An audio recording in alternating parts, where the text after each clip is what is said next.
खाली अहले बैत ही नहीं है वसीला, अहले बैत के साथ कुरान भी है, समझे, अल्लाह का पैगाम भी है। वसीला बन गया है।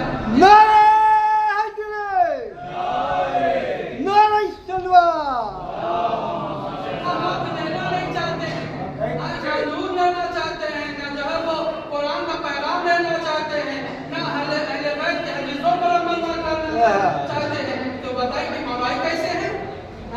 भाई मौलाई का मतलब ये है कि जो कुरान कहे उस पर अमल करो, जो हमारा इमाम कह रहा है उस पर अमल करो। यानी कुरान भी हमारे लिए रोशनी है और अहले बैत भी हमारे लिए रोशनी है। सब बात का अमल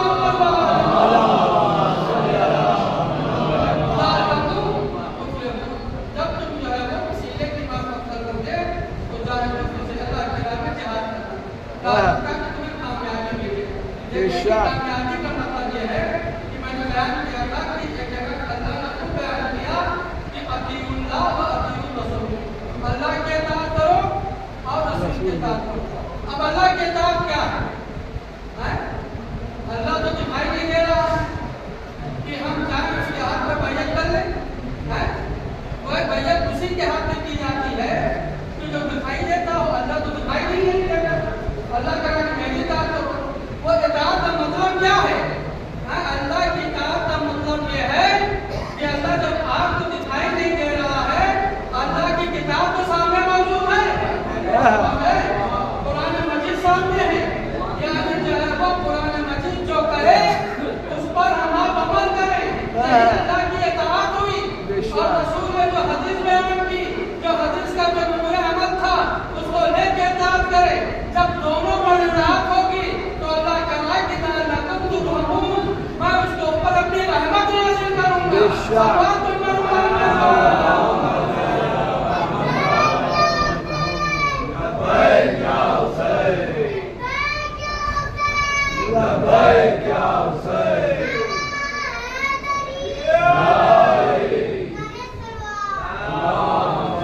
कुरान का पैगाम कोई नहीं सुनता है, आगे कुरान के पैगाम को सुन ले।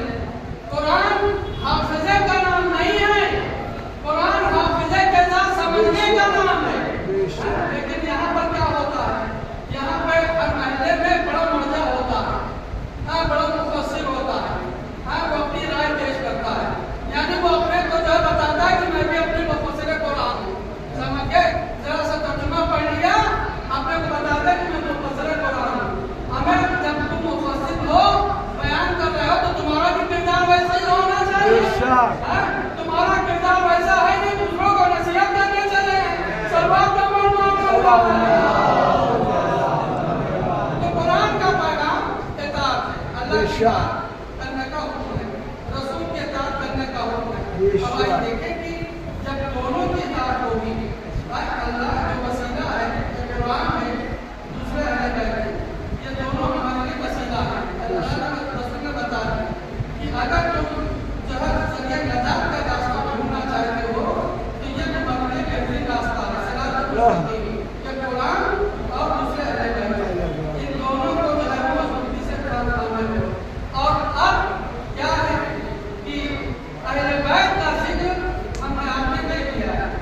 कुरान के जो पैगामात हैं, भाई कुरान में हर चीज़ मौजूद है, नमाज का हुक्म है, रोज़े का हुक्म है, बुराई से बचने का हुक्म है, क्या कहते हैं रोज़ी के लिए हुक्म है, इबादत के लिए हुक्म है, हर चीज़ कुरान में मौजूद है, समझ गए? जब हम आप कुरान के पैगामात को सुनकर अमल करेंगे तभी तो हम आप आगे बढ़ पाएंगे। कुरान को तो तार पर रख दिया है, अलमारी में रख दिया है। जब कभी कोई मरता है तो कहते हैं कि भाई जो कुरान मस्जिद से उठा लो, भाई ये जानते हो कि मरने वाले को जब सवाब पहुंच सकता है पढ़ते हुए कुरान, तो ऐसे ही मरने वाले को जो फायदा कुरान पहुंचाता है, वैसे ही कुरान जिंदगी में भी फायदा पहुंचाता है। इसको आप लोगों की किताब ना करा दें, बल्कि ये जिंदा दिलों की किताब है। सवाब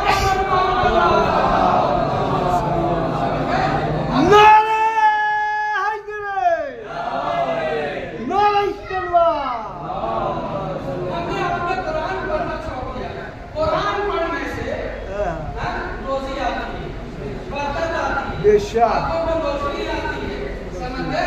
कम से कम कुरान को मैं पहाड़ पे नाज़िल कर दूं तो पहाड़ लहजा हो जाए। तो इससे आप अंदाजा कर लें कि कुरान का असर क्या है।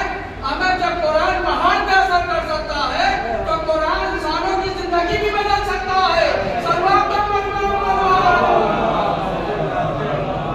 गए? जैसे अहले बैत की जिंदगी बनती है, इताअत तो करो अल्लाह की और रसूल अहले बैत की, लेकिन नहीं इसके बाद नहीं बोलो, बल्कि जो है वो हम आप शैतान की इताअत में लगे हैं। क्या समझे? शैतान की इताअत में। शैतान किसी ने देखा है कि शैतान की शक्ल क्या है, शैतान की सूरत क्या है, शैतान का किरदार कभी किसी ने देखा है? कभी रसूल के असहाब ने भी शैतान नहीं देखा है। समझ गए? उस जमाने में भी शैतान नहीं दिखाई दिया, आज भी शैतान नहीं दिखाई दिया। कुरान जो है वो कह रहा है कि शैतान मौजूद है। अब पता चला कि शैतान कौन है? शैतान वही है कि जो कुरान और हदीस के खिलाफ बात करे। शैतान वही है कि जो कौम में रखना डाले। समझ लो, जो रखना डाल रहा है, जो कुरान और अहले बैत की मुखालफत कर रहा है, समझ लो वो शैतान की शक्ल में आया है। सलमान को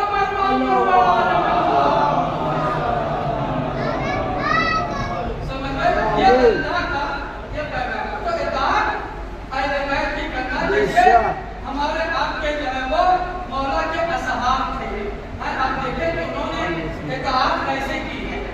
अल्लाह का भी हुक्म माना और जो है वो अहले बैत का भी कहना माना। ऐसे नहीं पहचाना उन्होंने। समझ गए? उन्होंने अपने अमल से पहचाना है, अपने किरदार से अहले बैत को पहचाना है कि अगर हमारी जिंदगी अगर है तो वो अहले बैत के कदमों के नीचे है। सल्लल्लाहु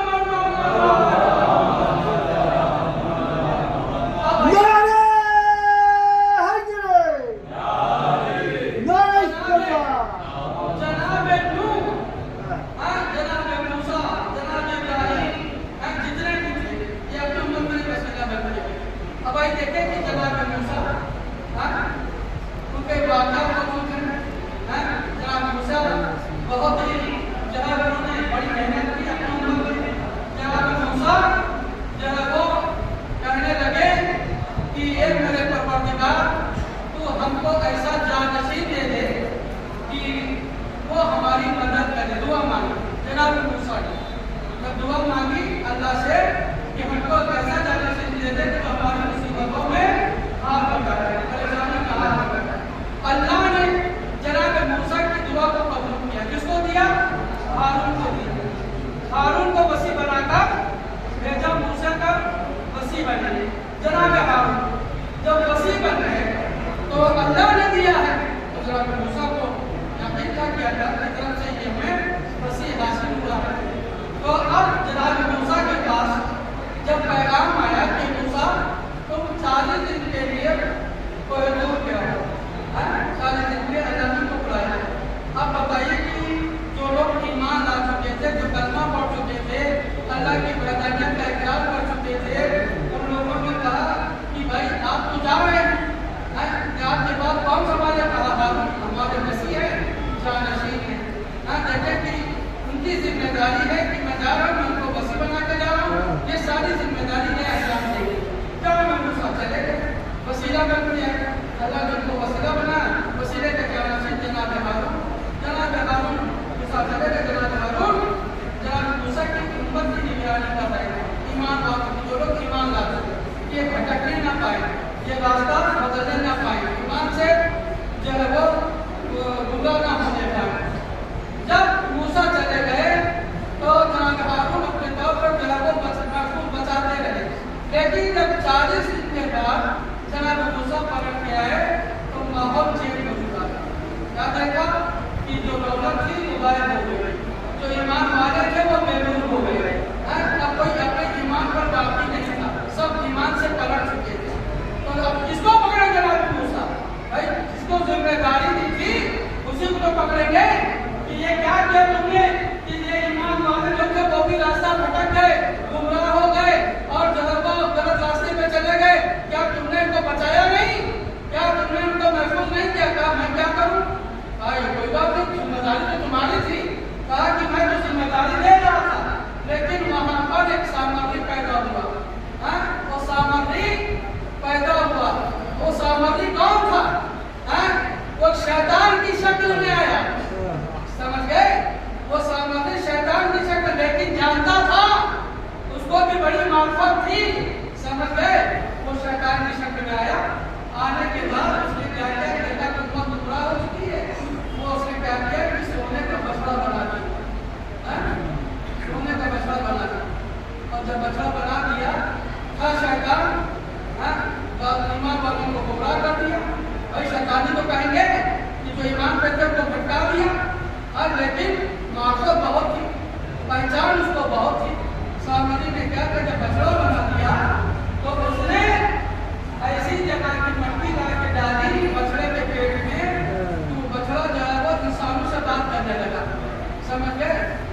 कि जब जिस घर पर जनाब जिब्राइल आते हो और उनके कदमों के नीचे की मट्टी में जानता था कि ये बड़ी ताकतवर है, अल्लाह के जो है वो नुमाइंदे हैं जनाब जिब्राइल, बड़ी ताकतवर है।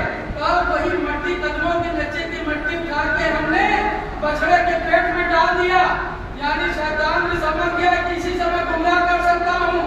पता ये चला कि बछड़ा जब बात करने लगा तो उम्मत गुमराह हो गई। अब मूसा करे तो क्या करे, सारी बात बता दी सामने ने, जनाब हारून भी मौजूद है, जनाब मूसा भी मौजूद है। अब क्या करे, तो अब ये हुआ कि भाई अब उम्मत को सबको जमा करो, सबको जमा करो, ऐलान हुआ, समझ के सारे लोग जमा हो गए और कहा मूसा हारून से कि वो बछड़ा जो सामने ने बनाया है उसको बीच मैदान में रखो। वो बछड़ा दिलाया गया बीच मैदान में, कहा कि जिसने बनाया है उसको भी बीच मैदान में ले आओ, जो बना है और जिसने बनाया दोनों को मैदान में रखो। अब दोनों को क्या किया मूसा ने, लकड़ी आग जला के दोनों को आग में झोंक दिया, समझ गए, बनाने वाला भी और बनने वाला भी दोनों को जला दिया। यहाँ पे मूसा ने हमको एक बड़ा पैगाम दिया है कि जो बनता है, जो बनाता है, वो दुनिया की आग में सही वो जहन्नम की आग में झोंका जाएगा। हमको रात को बनाने का हक नहीं दिया अल्लाह ने, कि जिसको चाहे इमाम बना ले। भाई इमाम बनाने का हक सिर्फ अल्लाह को है, खलीफा बनाने का हक सिर्फ अल्लाह को है और किसी को नहीं है। तो लिहाजा दोनों को हाथ में लगा दिया। तो अब यहाँ पर हमको रात को ये रोशनी ये मिल गई, हमको रात को उसी की इताअत करना है, उसी की पैरवी करना है कि जिसको अल्लाह ने अपना नुमाइंदा करार दिया हो।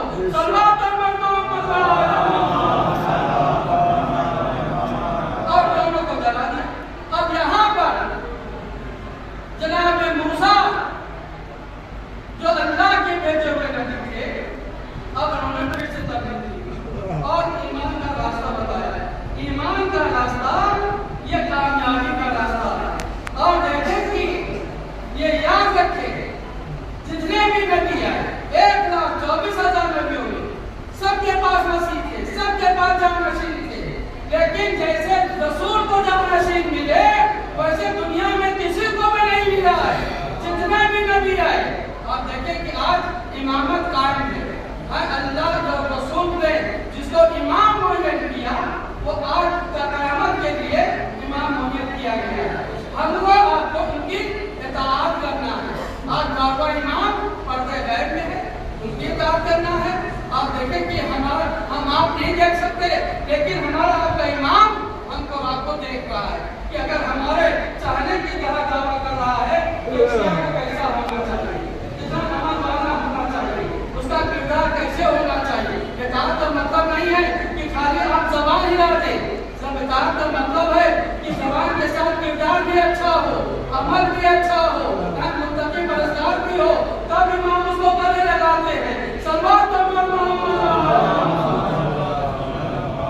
आज इमामत के वजह से दुनिया में रोशनी बाकी है, यही हमारे लिए वसीला है, यही हमारे लिए इताअत करने के लिए अल्लाह ने हुक्म दिया कि तुम लोग इनकी इताअत करना है।